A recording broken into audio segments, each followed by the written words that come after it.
present are Nancy Olson, And that Ponds guy. the Ponds guy, Bob Gebel, He's all wet, don't worry. Ron DePonte, John Grega, Phil Mazie, and Joe was here. Joe was here. Joe Schofield are present. I believe because this is a workshop, we can't make any decisions or motions or anything of that sort, but we can certainly discuss what we want to do. Before we start, I would like to give the kind of official thanks of PPAC to Jason Olson for all the wonderful work he's done for us over the past, how many years now? 2. Wow, you going somewhere? Thank you. You don't read I your second emails, that. do you? Not Did this you morning, email? not this morning. Last night. For all the work he's done over the 2 years. Jason, we will be sorry to lose you, but we are glad that you're having, moving on to an opportunity that looks good to you. And we thank you, as I say, for all your efforts over the past couple of years. We really is appreciated. Thank you. I've really enjoyed working with all of you as well. Okay, I think that we want to, He's going to ask. as the basis of this discussion, it seems to me we want to use the sheet that Nancy originally gave us at the prior meeting, even though Bob doesn't have it. I got it. You got it. He's got it. Good, got it. Pedal faster. Although I would be open to other suggestions, but it seems to me that needs to be the kind of the foundation document for our discussion. Okay, if I could make one comment. Sure. Did I do ponds first? It's simpler. Okay. But I gotta go. Okay, that would be fine.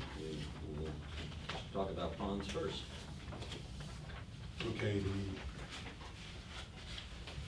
it's the short one, ending in $774,400. And we've only got a few changes. Oh, there's Nancy. There she is. Nancy Hall just joined the meeting, for the record. But the changes are significant. The first one is conservation of wetlands, which is the second item.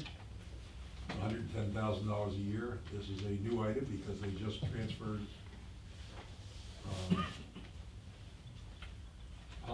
conservation areas to us. So has that officially been done? Yes. Yeah, because you'll see in the report It hasn't gone to the board yet. It's on the agenda for the board That's it. for May 3rd. I believe. Okay, yes. And as I said earlier, it's half in jest, but I thought it was gonna be 89,000, Mhm.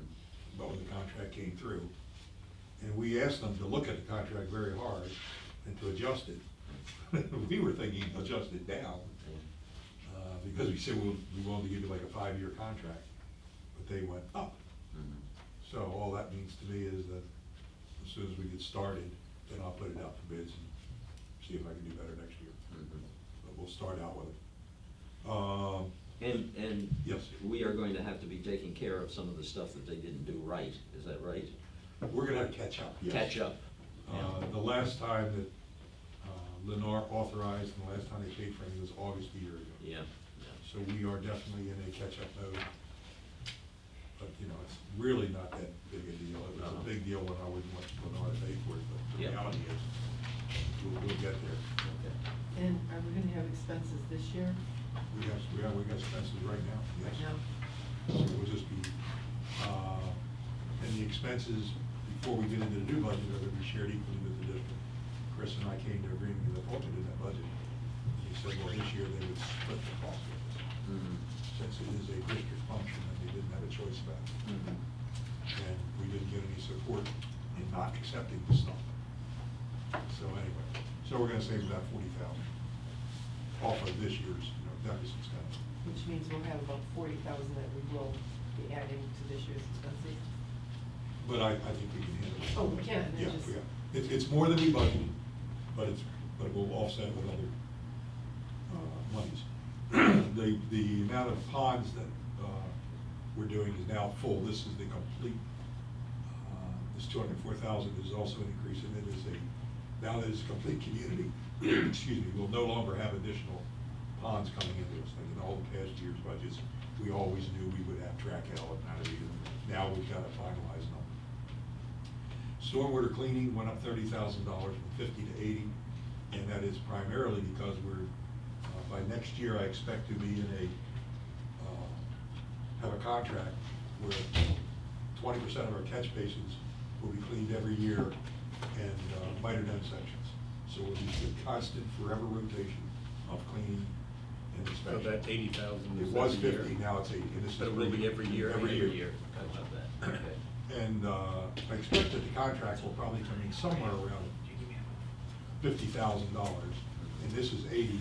And the difference is, we've always come up with, in our inspections, we've come up with repairs and things that need to be done, or a greater cleaning than we did. So there's like $30,000 edge in there. Okay, aeration is the same, carpet is the same, volume control, and littorals are the same. Bond bank repairs will be at $50,000. And I think in the past, that was an even greater number. And then the only other change is web portal was 10, and now it's 15, and again, for the same reason, we got more ponds, and we have more items that we already maintain. So there wasn't a lot of discretion, and it just went up. Chris, before you came in, I was talking about conservation of wetlands. We thought we were encouraging to take the 89,000 they were paying Lennar and tone it down, and they toned it up. Yeah, I saw that. Yeah. 103. 109, 109, 800. They're gonna do a better job. Yeah, I know, okay. All that means is that 5-year commitment we were gonna give them, we're gonna go out for bids almost immediately, but we'll get it under control and then go. Well, with Solitude, when they sent the one for the 4 ponds, and it's minor, it's like $242 a month. They had it for 12 months, and I cut it off in December of this year, and I said that you would be reevaluating all your vendors and performance and rates. So what is the commitment now, Bob, to the length of their? Oh, we're on we got a 4-year contract, 30 days notice. All of our contracts are written that way. We're 30 days notice by either party for whatever reason we can get out. That's our standard boilerplate language. Yeah, and basically the big hit is the 119-acre wetland area, and they do 2 treatments a year, and it's actually 4 because 2 of the treatments are the 50-foot perimeter. Right, the 2 And are then they full. do the whole pond treatment, and that's for exotics, and that's basically a regulatory requirement that you maintain it. And it's probably aesthetic too, the residents would expect that level of service. There wasn't any extra services in it. We were reading just the mandatory of what we have to do per ourselves all over the time. My only frustration was that it went up, didn't go down. Because part of the logic when we met with them, well, that was the price for WCI because they're only gonna go year to year to year. I said, well, okay, we'll commit to multi-year if you get us a better price. I assumed. And then Chris even gave another out. Yeah, we know we're behind, so funnel us a bunch of short work orders that won't be part of the contract to get it up to the level that you need to maintain it, and then bid from that point forward. But whatever happened, we were preaching to the choir because they totally ignored us. Did anybody ask them what happened? We just got it yesterday. We So just got the We contract. haven't gone back and asked? Oh, no. Okay. And basically, I was gonna just issue a purchase order for those lower amounts, which was the April treatment, when they typically do it, because we were going into May, but I was like, well, the board's meeting next week, was Right. 5 days. Yeah, we were gonna handle the short term through, spending authority that the district Yeah. manager has. Because this whole thing goes to the board this coming Wednesday. But, we were waiting for Woods and Wetlands forever to get the pricing to us. We had a couple meetings, but they never even, they weren't really responsive. But they do good work. Yeah, I was gonna say, they're a little arrogant, they're not salespeople, but hopefully they do good work. So Bob, the bottom line here is, though, that your budget is increasing by 125%. Yeah, 25%, roughly ballpark, Yeah. 23 or something. Well, it was 58, 589, 400. No. It was Yes. 6. 680, This is the 689 last year? Well, I said 600,000 in my head, okay. Oh, okay. All right. 589. 589, 400 is I'd what have it to weigh says. it. Yeah, 600,000. Yeah, so 15, 25% of 600 was Yeah. 150, and yeah, that's kind of where we are. If you take 600 and add 100, so maybe it's about 27. Yeah, so it's $185,000. Yeah, we're picking up. It's a hell of a lot. It is a hell of a lot. We're picking up about 21 ponds and all the conservation. If you put those two numbers together, that's 95% of the increase. Mhm. So we are gonna be faced with certainly an increase in the total Yes. situation. How about the downspout initiative, how many more neighborhoods do you have to do? Oh, that's 5 or 10 years. That's a long time. So this will just kind of be That's every just, year? yeah, it's a rolling. We're slowing down to next to nothing after we do Solaro to accumulate money again. We've got everything to do on Cypress Grove, everything to do on Cypress Grove. We'll have 2 neighborhoods done. We'll have Azure, and we'll have Solaro. God bless you. I never realized Missouri doesn't have any ponds. That is correct. I never noticed that And before. the approval that you received. The approval at the last board Meeting was for the old. covers all of Old Pelican. Right, And Solaro. and Solero, okay. Solaro alone is gonna be like $200,000.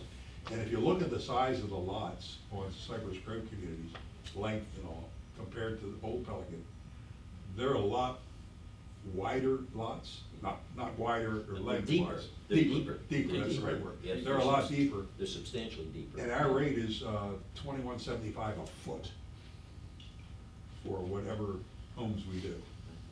And that's the same rate that WCI quoted us to do the homes in Prado and Pistoia that they're now doing, to add that extra 80 feet, per home. So all the pricing is where we expected. Any other questions of Bob? Just a real quick one. I know we've had this discussion before in terms of terminology is tough. I'll call it unassigned dollars that we have. You've got a bunch of that, I think, assigned to ponds. Correct. $1 million something or something. Well, I don't have some quite number. that much. I've probably got about 800,000 at the moment. Okay. Can any of that be used to offset this, or is that already, in your own mind, already allocated for other stuff? That is allocated to finish up. It is already allocated. Okay. And what it's gonna finish up is the aeration, and we'll probably do as much as we can with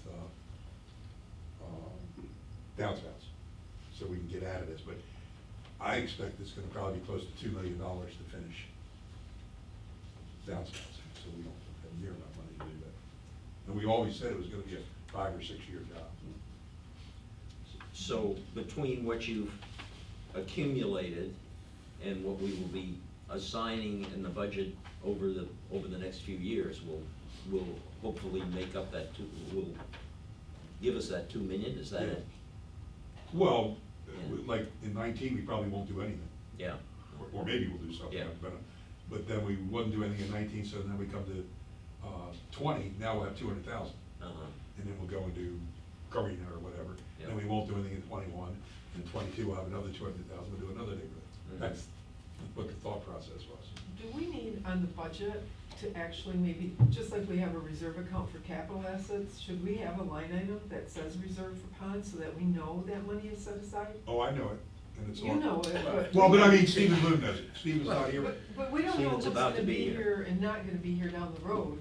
And so why not have a line on our budget that says ponds? Pond reserve? Yeah. Pond reserve, so that, Yeah, so Yeah. that money is. whatever. And that information is available to us, yes, And that's what I meant. And we're Well, you treating said- that as specific reserves in a sense, because we say it's in your pocket. Yeah. So there'd be no reason to not have it. To identify. No, them. what I meant when I said that was it's available. It But- isn't private. but- it's but- available.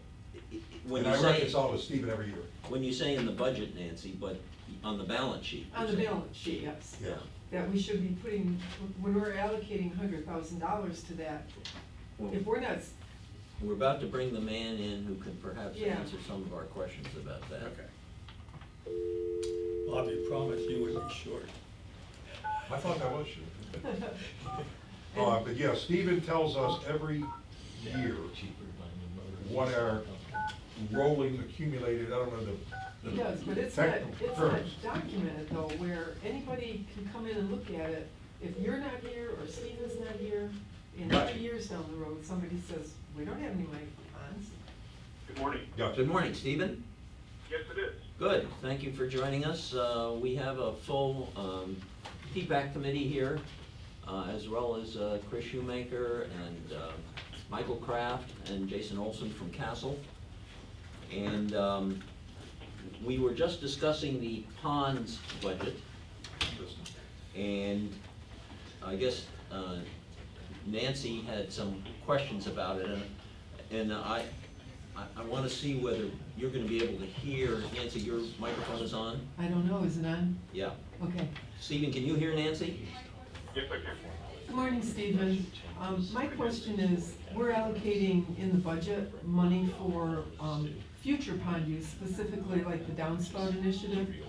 And I thought we should have a line item on our balance sheet saying what that money's for, so that down the road, 2-3 years, if some of us aren't here, it's documented that that's what that money's for.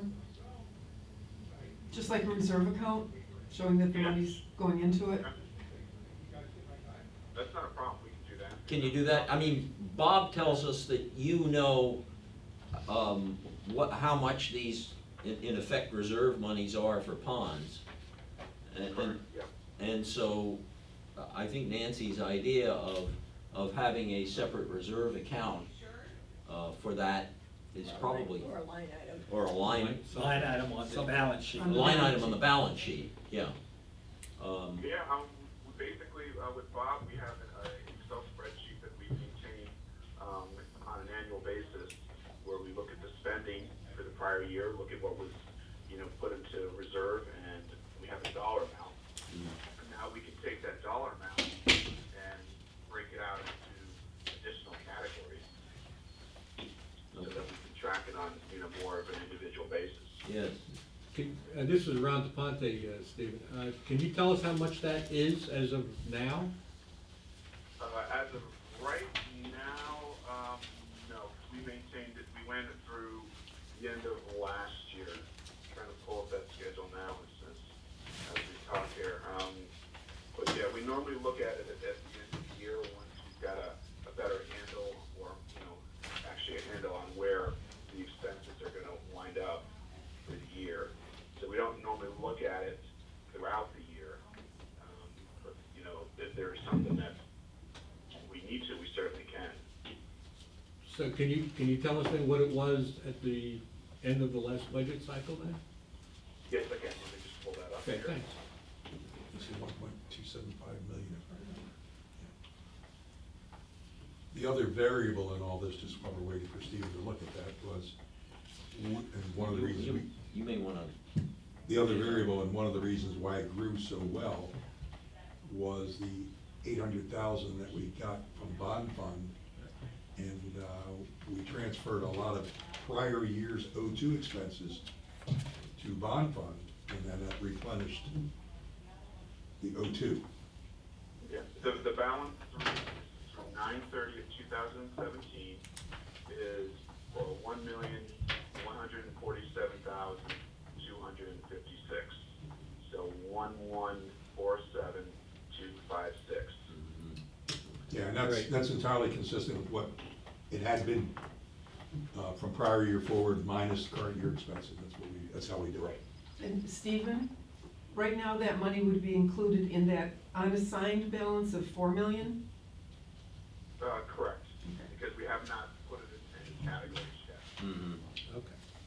okay. So like I said, we do maintain that, so we have a good handle as to, what's been spent per category, because the spreadsheet shows per category from the budget, so we do have a good handle on that, and from that, we can certainly break it out further, and then the balance sheets, we can set up, accounts so that it'll show up every time on the balance sheet.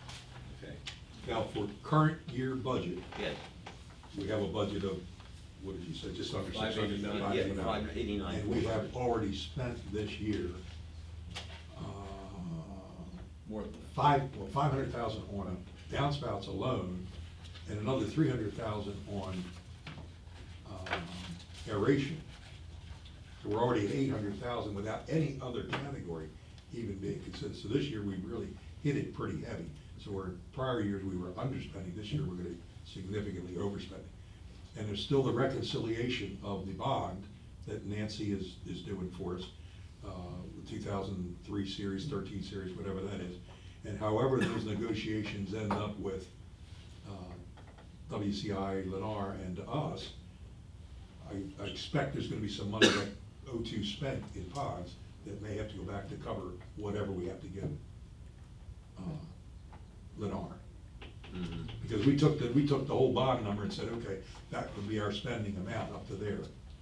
And that's when we didn't think that WCI was ever gonna put a claim in on those things. Aside from, Vincenza and all that kind of stuff, but obviously, when we hit the cutoff number of what we thought they were gonna take, we spent the rest. And now, not only what they're gonna take, but they may wanna get a little bit more, so that'll be That's factored. news to me, but that's probably in the neighborhood of him having to, Ponds having to give back Right. 300,000.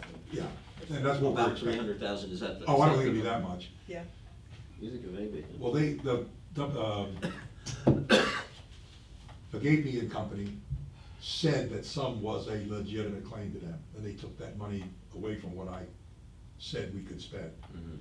The difference is that the new claim, I don't think the new claim's anywhere near 300,000, is it, Nancy? yeah, the total. No, not the total, there was some number always going back to them. I don't remember how much it was. You and I'll have to talk, because Okay. yes, there were monies that were specifically identified for WCI Lennar that we thought we had an understanding with Dave Caldwell about. And Okay. then when they put their claim in, and that's what we're dealing with now, is they claim over that for both pieces, Vincenza and. Yeah, and that's what I'm talking about, is the overage. What we thought they were gonna claim, we were okay with, Bob was okay with. It's the increased amount that they're asking. But whatever it is, we'll adjust it, we've got the money to adjust it. Okay. While we've got Stephen on the line, one of the questions, Stephen, I'd like to understand is, if we overspend in a year, i.e. this year, let's say, how is that treated? Does that come out of that $4 million pot that we apparently have? Yeah, basically, at the end of the year, within 60 days of year end, we are required to do a budget amendment if we overspend on the annual budget. It would be the annual budget for that fund. And yes, it would come out of that pool of money that we have going on right now in 002, and we would do a budget amendment, to show that. Okay. And then obviously update our carry forward schedule so that we're tracking that. Right. Okay. Stephen, all the expenses we had for hurricane damage, I think those did get approved separately from the board, by the board, right? Because we had about $200,000 we spent. Does that require a budget amendment too at the end of the year? It will be a part of that, yes. Okay. It would just be a part of whatever the overspending is. Okay, so it'll all be one big lump sum. Yeah. Well, we will go through and do the budget on a line, by line basis, but again, getting back to, the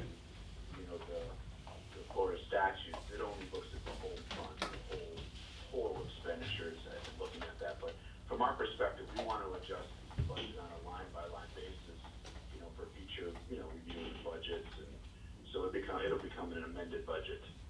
Okay, so with the hurricane damage, $200,000 this year, we have $4 million sitting there, so it's not a problem. But should we be budgeting for something like this in the future? That every year we're setting aside money for future storm damage? You can, what you can do is take a look at, we obviously, when you look in the budget, there is every year, the carry forward, or the reserve that you put in there. So we can certainly take that reserve that we're looking at and put in for future use, and then maybe split that out or add to it a little bit. So right now, the annual budget for this year is, and round numbers is $311,000. So we can certainly say, okay, we're gonna put in $311,000 for the future. we want to also build within that money for hurricane. So similar to what we just talked about for the carry forward, for that particular reserve, we can also break that out and say, yeah, you know, we want to make sure we have at least X amount in there for hurricane, or X amount in there for this. So again, it's about, you know, one, building the numbers, so you got the fund balance, and then from there, taking it to a little bit more of a detail level.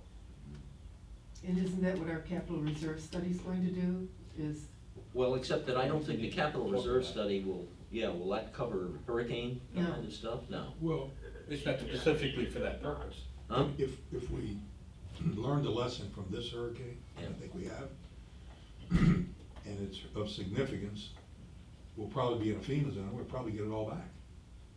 I mean. they don't replace plants, anything we spend on Okay, plants, but I I mean, understand. that's, yeah, okay. Well, We're at that- we're at I'm not 100,000 conservative. now. Cleanup. But it's Cleanup, they more- might be reimbursed. That was substantial though, I Yeah. mean, you know. what Well, it was wasn't spent. 200,000 plants though, was it?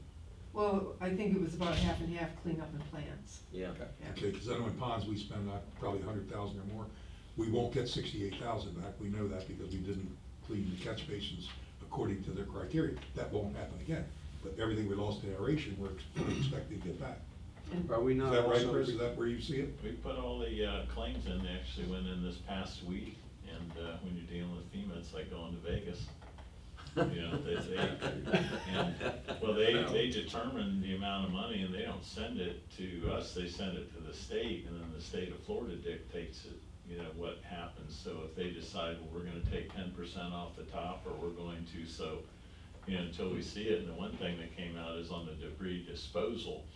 The board made that decision because the county was gonna come in and do the debris pickup, even though it took weeks and weeks. None of that was reimbursable, the actual disposal of that. Okay. So any place that we had where they came in after the hurricane and cleaned up, and there was 10 truck pulls and they hauled it off, it was like, that wasn't even considered. Stephen, if we were to, you know, assign part of the overall pot, if you will, to potential hurricane cleanup, and, you know, separate that out as well, does that mean that we then have restricted ourselves to that can only be spent for that kind of expense? You are basically restricted until, the board dictates otherwise. Okay. Normally, the way this works is we will present a motion to the board saying, here's what we want to assign, and these are the categories, and they'll stay in those categories until the board either gets another motion or makes a different motion to change it. Okay. So it's not set in stone, Right. but it certainly, you know, would require additional board approval just to make sure, you know, everything stays in the right spot. Okay. This was our first expense in 12 years. I mean, Well, yeah. Yeah. And overall, this was probably one of the worst hurricanes in. Well, we had that. This is a good example of what our potential budget might be if we're hit with another hurricane, I would think. I would submit we don't even need a budget for I- it. So it's- Well, as long I as think we we've have done that it. excess money sitting Yes, there. yes, I would think what we want to do is something on the balance sheet as Right. opposed to putting money in the budget. Correct. To feed Right. that reserve. Yes. We just want to come up with a Yes. reserve on the balance sheet, so we'll need to talk about how much we think should go into that kind of reserve, Sure, I and we can agree. assign it that way. Yeah. Joe, Not in the budget. you had a question? Well, I was gonna ask about the light that we were gonna have to replace at the intersection of Pelican Preserve and Benito Drive. Was that a FEMA thing, or, I mean, there was a $10,000 bill, as I remember listening Yeah, to. that's right, it Yes. was To that, $10,000. so And I think it's been ordered, hasn't it, Okay. Jason? The light? Yeah. That light, Like, Yes. the one that has to be custom made? Yes, that should be in any minute. Okay. I've been following that. And it trying to get was here. submitted to FEMA, we don't know whether it will be paid. Oh, okay. Okay. I was submitted to FEMA, that was. and my as we question. just learned, even in FEMA, geez, we don't know, we're gonna Yeah, get. yeah, right, who It's- knows, right. as Who Chris knows, said, we the don't even know. whole FEMA thing is a roll of the dice. So Right. it seems to me that it would be prudent for us to assume we're gonna get very little or Yeah. nothing. And then be surprised and delighted. if we E- have it. Exactly, if we right, get something, right. yeah. The one comment I would make was, you know, this is the worst storm maybe we've had in a long time, but the fact is, they had 160-mile-an-hour winds right down the road from us, and we didn't come close to that. So the worst storm really lessened by the time it got to Pelican Preserve. And that might not happen in another storm. Right, And no. Jason, are we gonna get more invoices yet for plant materials, or is that it for the storm damage? Cause I've only seen one, and that was, I think, $75,000 or $80,000. It was $75,000, and that was the initial, proposal for the boulevard and for tree line. We haven't covered Cypress Grove, obviously. Okay. Or So anything like that, and we will have- there's been some small things like in the cul-de-sacs. Yeah. You know, a tree or two, Yeah, but. so we will have additional invoices coming in yet for some storm But we damage. did get that initial amount approved by the board, right, for expenditure? It's going before the board. Oh, going before the board, okay. Yeah, it's on the agenda. If, one lesson that we learned and to move forward, and also might be something to include with future contracts or amending contracts with your vendors, is when you go through this FEMA process, it is data intensive. You know, if you took a tree out, they want to know the diameter of a tree. They want the ticket from where it was disposed of. And if you're filling in where the root ball was, they have a formula, diameter of the tree, how much dirt they're gonna pay you for. And if you saw some of those crews that were working from the county that were FEMA contractors, they had one person with them, and all they had was a notebook and a camera, and they were taking a GPS shot of where that was, pictures and documentation, and they are heavy on the documentation. You know, one of the problems when you talk about the catch basins, where did you dispose of the material? If you don't have those tickets where it went, and verification, and they send like an environmental team out, they're like, we don't wanna see it. And I say we got caught flat-footed too in a lot of ways with that, because even on the staff time, well, where in your timesheet does it show this was hurricane? Yeah, we dumped on site.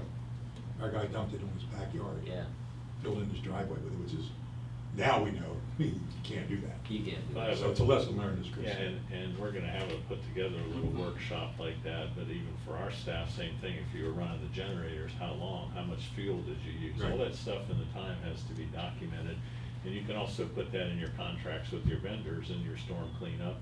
You know, we need this data, and you can do it as an addendum, and at the same time, you may wanna negotiate those prices for the cleanup, because if you're giving them that bread and butter work all year long, you know, why are you gonna let them add a 30% surcharge during the storm, so you could negotiate those rates up front Mhm. and tell them, you know, we're one of your preferred clients. I think you do that with your propane, and, you know, you get kind of preferential treatment, so, you know, that you don't get hit with that big surcharge, because FEMA's not gonna pay you for what you paid, they're gonna pay what's a reasonable cost. Mhm. Yeah, it's, We've learned a lot.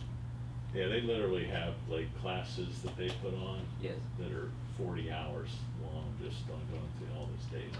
Is that classes for organizations like the CED? Yep, you can do that, or your own folks, and then of course online, they have all the tutorials, all that data, and we're actually putting that into our books, so when our people are out there in the field, they're doing all that documentation as they're doing it and taking the camera. And of course, with a phone, you can take your GPS shot, but a lot of that we were playing catch up with. Wow, okay, thanks, Chris. I've recommended to our board that we put what I call a business plan together, negotiating with the landscapers. We got a letter from them prior to the hurricane saying, these are the rates we're gonna charge you. Either sign this or we're not coming in to do it. So we signed that letter, our president did, agreeing to the rates for cleanup. They came in and did a lot of other work. We got charged for some trees that I found out were common property, or I think a common property, and ultimately that, we paid for the tree that was there that got blown down. And in checking, I was told that was actually a master association fee, so they replaced that tree ultimately, it died. And I'm wondering, I don't understand the difference between the master association responsibility in landscaping and the P-PAC responsibility for landscaping.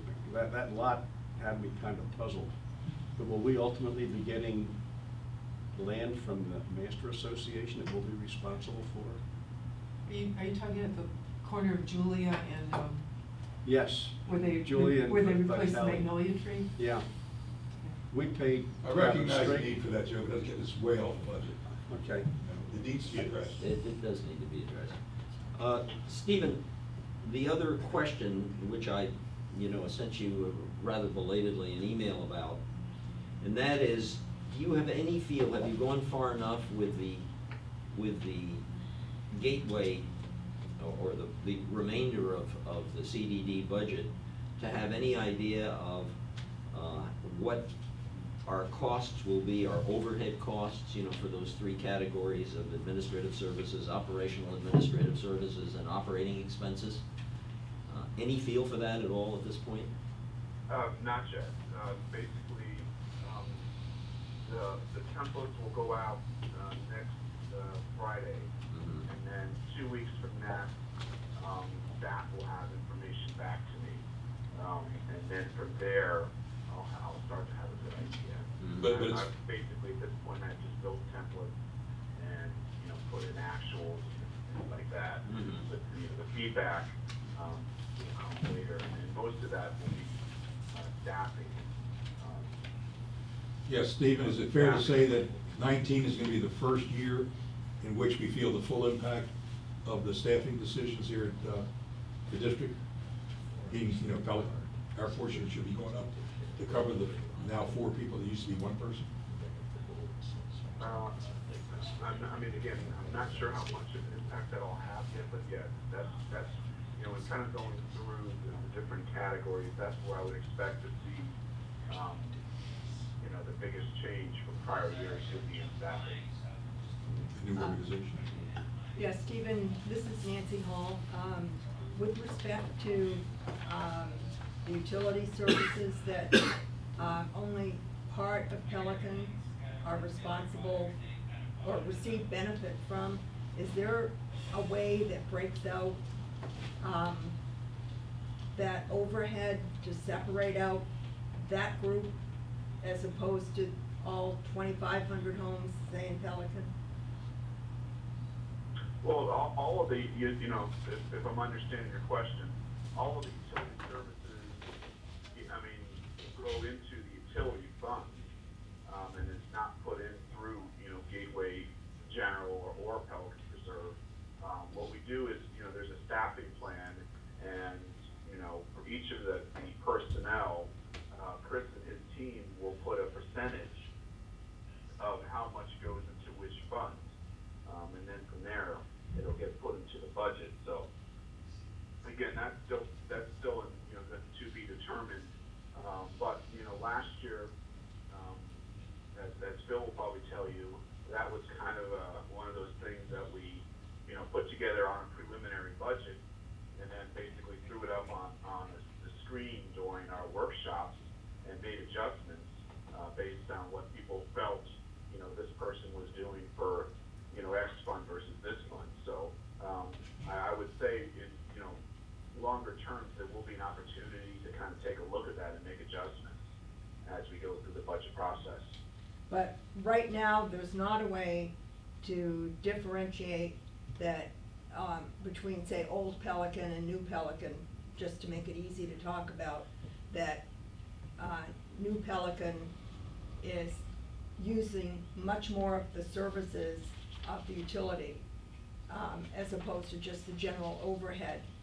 For instance, all of the work that's been done to try to make sure the water is right for The that. odor and all. The odor and everything for New Pelican. I know there's been a great effort spent there to do that. Is that a cost that's gonna be shared by all of us, or just the New Pelicans? Well, you know, it's a good question, but that really even gets more to almost the assessment methodology, because it wouldn't matter if we split that out 10 different ways in the budget right now. If there's the assessment methodology does not have a method by which different areas within Pelican Preserve pay different portions, it wouldn't matter. It would all get put together into one number that does get allocated across the board the same way. So it really isn't so much of a budget question as would be more as an assessment methodology question that says this particular area if again, this is kind of big picture, but saying, okay, this particular area is using X amount of services and has a different benefit level than this particular area. It would have to be, you know, defined within the assessment methodology. And then you can track the expenses separately in the budget and be able to do that. Right now, no, there's nothing in the methodology methodology or anything else that would allow, us to do that. Stephen, this is John Greger. Ed Tinkle gave a presentation regarding the assessment methodology that you're hoping to use within, I guess it was 18 months or 2 years, and had to do with Old Pelican, New Pelican is totally different than Gateway. And it appeared that you're gonna combine the two assessment methodologies for both us and Gateway. For example, we are a golf cart community, we are a 55-plus community, and we have, for example, we can have a person go play golf in the morning, meet his wife who goes to the fitness class for lunch, and then go to the pool, have dinner at another restaurant, and never use a car. And the assessment methodology that Ed Tinkle put together at our last meeting would claim that we had 9 uses of that car. It doesn't apply to Pelican Preserve. Right, yeah, I'm not sure, about his presentation, but Yeah, this- I can tell you in terms of, where that whole process is, I mean, it really is still in the preliminary, the preliminary steps in terms of trying to define what the different categories and how all of that. Yeah, yeah, eventually. I think that's one of those deals where everyone will get the opportunity to look at it, make their case, and then make adjustments where that's where, in the early stages, I guess, of that. Right now, basically, what we're trying to do is put all the expenditures in categories and in categories, like roads, stormwater, those types of things, and really develop it first before we get into anything like that, so. Yeah, John, Everybody, sorry, go ahead. it seems to me that this is not directly relevant to this year's budget. It will not be. It will not be, and further, Stevens, he's not the guy who's gonna be doing this. So I think, maybe if we could, we will Yeah, we have gotta a do shot. well. But just to clarify what I think I heard in Nancy's question, and it may not, maybe I didn't hear it. But if Gateway has 9,000 doors for utilities, and if Pelican has 1,000 doors that are in the utilities to Gateway, is it reasonable to assume today that we pay 10% for the support of those activities? Is that, today, how are you doing it? For utilities? Well, the water and all that kind of stuff, Gateway services. Oh, Gateway service. From a budgetary point of view, if Gateway has Well, not, no, it's a little bit more complicated than that. then I don't need to get into it, then I just, Yeah, I mean, and this is always part of the fun, but the way those administrative categories are broken out, 70% off the top goes to the utility fund. And I'm gonna, kind of use, attorney fees as the example. So basically, there are the general attorney fees that, has been determined to need to be broken out, amongst, Gateway General, Pelican Preserve, and the utility fund. So 70% of that goes to the utility fund. And then from there, that 30% then gets split out based on the EAUs. Yeah. Yeah. So that's kind of, so it's kind of, basically right now, it is about 10% round numbers. So what I think, Stephen, I heard you say is, once that part of it happens, then there's an opportunity to step in and say that maybe that's the amount that should go to Pelican, but there's a way to break that down a little further to have the new Pelican people pay proportionately more than old Pelican. It's a refinement of. based on the EAUs that are affected, yeah. If I mean, again, just for clarity purposes, for your 2019 budget, I would say no. There is no way to do that right now. Moving forward, if it wants to be addressed with the assessment consultant to develop that, then sure. I mean, I think that's not an unheard of thing, happens in a particular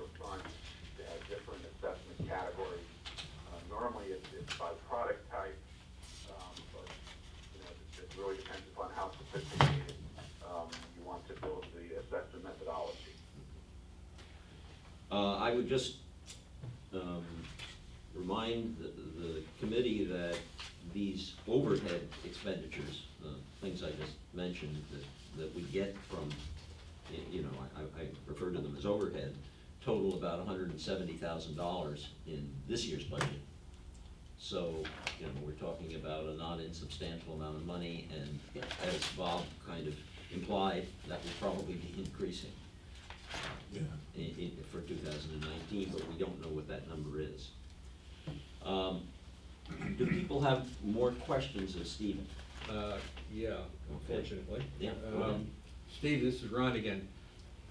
You may not be able to answer it, but maybe you can provide the information separately.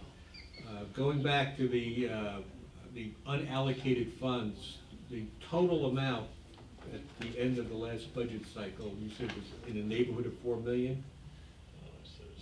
The piece related to the pond.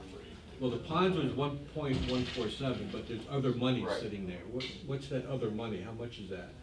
Yeah, Or was it? let me pull up that. So the total, coming into the, new year, into this year, was about 4.27. Okay. So you back out, basically, Yeah, the 1.147 and. yeah, and you know, have it in the range of $3 million, So obviously. are there any other claimants on that 3 million that you know of? The only other claim would be, you know, again, entering the new year, no, nothing really restricted. Okay. Anything we overexpend this year. Well, yeah, Ron, yeah, that oh, would- yeah, that oh, would be- absolutely. That would Oh, be, yeah. that would be. Oh, that's where that would come from. That's right. And our reserve fund, Something else, and I think the word is in terms of this would be anything other restricted, money, nothing restricted. I mean, Right. Again, you know, within that money, we also have, you know, the anything else that you guys might have wanted to reserve or anything. Sure. But that's not restricted money. Okay. That you would reserve. That money, including, now, in addition to that money, we've got 1.3 million, more or less, in the capital reserve account going into this year. Can you tell us, and maybe you need to send that to us separately, how all that money is being invested? Is that just sitting there in a money market account, I hope? Well, yeah, everything is, with the exception of what's in, you know, the checking account to, you know, pay the bills, is invested in either the money market account or in the CD, the plan that was set up with the committee, I forget when we did that. Yeah. Yeah, a year or so. 5 years Right here in ago. the balance sheet, Yeah. if you look at our balance sheet, there's 12-month CDs, 18-month CDs, 9 months, a money market account, and then there's ICS. What exactly is ICS? That is your, money market account as well, That's a money market as well? yeah. So the bulk of it is in money market. Do we have that? I don't have that. Now, the ICS, You have is the mechanism by which we're able to get additional, insurance on that. Because that's all broken out, so that's, it basically allows us to get more FDIC coverage on the 3.3. But, you know, when we started the CD program, we started with a fixed amount of money, with the idea that, as, you know, once some of the plans for projects were determined for the future, we could put more money into CDs. At the time, the CDs, the rates were certainly not fantastic, and not that they are now, but depending upon what you have planned for the next 12 months, we certainly can look at putting more money into CDs.